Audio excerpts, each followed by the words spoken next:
So this is something you don't see much these days. This is a GAF2788Z.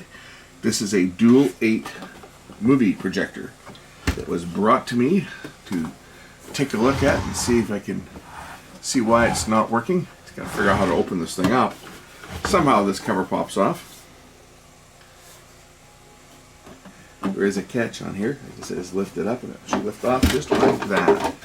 Okay, so this is of course from back in the day when people shot their home movies on film, and the guy that owns this wants to use it to try to transfer his home movies to video, and he doesn't want to pay someone to do it. So he wants to project them basically onto a wall and film it with his camera. I say I wish him the best of luck.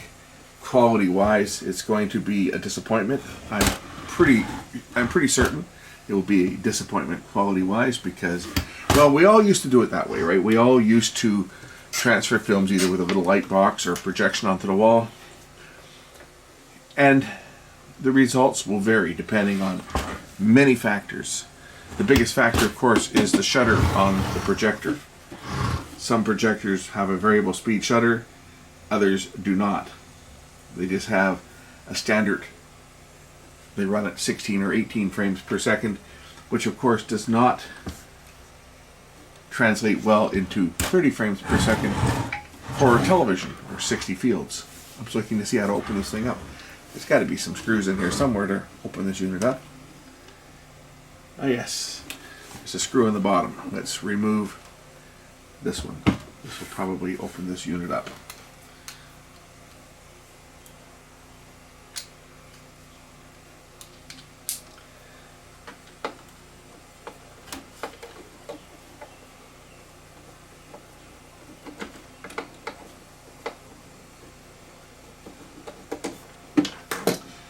Anyway, it's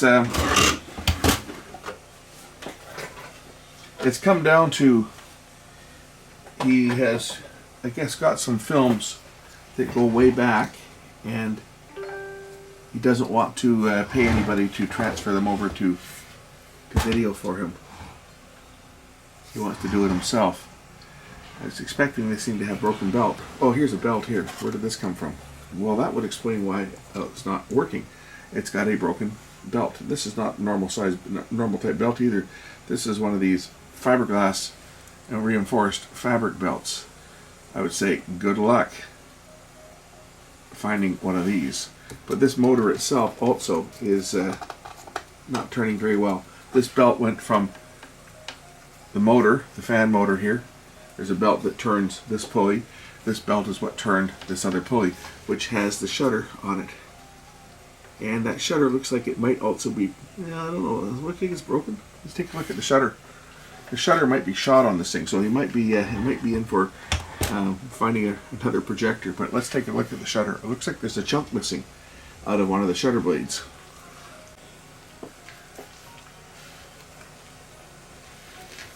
If we look at the shutter here, look at this one here. Does that look like there's a piece missing? Maybe not. Maybe that's just the shape of it. It's odd. But if we look at the shutter blade itself, if I turn it, this one here looks like it's got a chunk missing out of it, but I guess maybe that's the way it was designed. There's one opening there, a second opening there, and then there's this one here. I guess that's okay. And of course the light down here. This is the problem of getting the lamps for these old projectors can be tricky, because, well, this is a type ELE 30 volt 80 watt rated at 20 hours, so these bulbs really don't last all that long.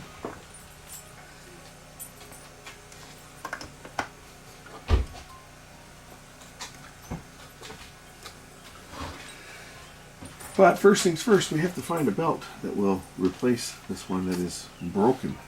Well, we know we need a new belt for this, and it's almost like a fiberglass material. It's a belt that's designed to slip. It's like more of a clutch than a belt. And the reason that I say a clutch than a belt is because, well, this is the reversing pulley. When you put it into reverse, the spacing here between the pulley is moved so that it makes contact, so this runs in the reverse direction.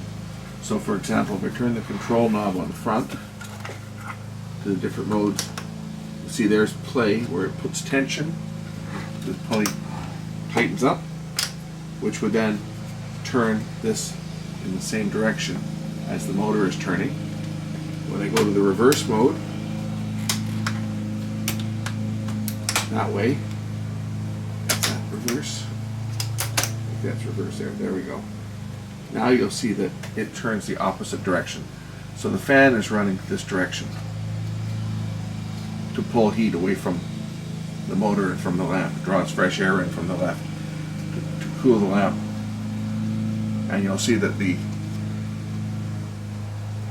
shutter is spinning clockwise, the fan is turning counterclockwise, the shutter is turning clockwise, and it's turning the pickup spool over here to roll the film up. You know, this is turning clockwise. This is to rewind the film or to run the film onto the supply side. When you put it into forward direction,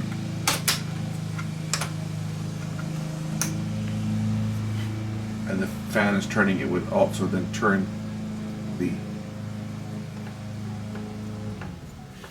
shutter counterclockwise the same way that the motor is turning, which will then apply power to the take-up spool. As you can see, the take-up spool is turning. So it's not like you could just replace this with a rubber belt, because a rubber belt of course has elasticity and it will always try to grip, so you would not be able to rewind the film or run it in reverse. We'd have to find a belt the same as this.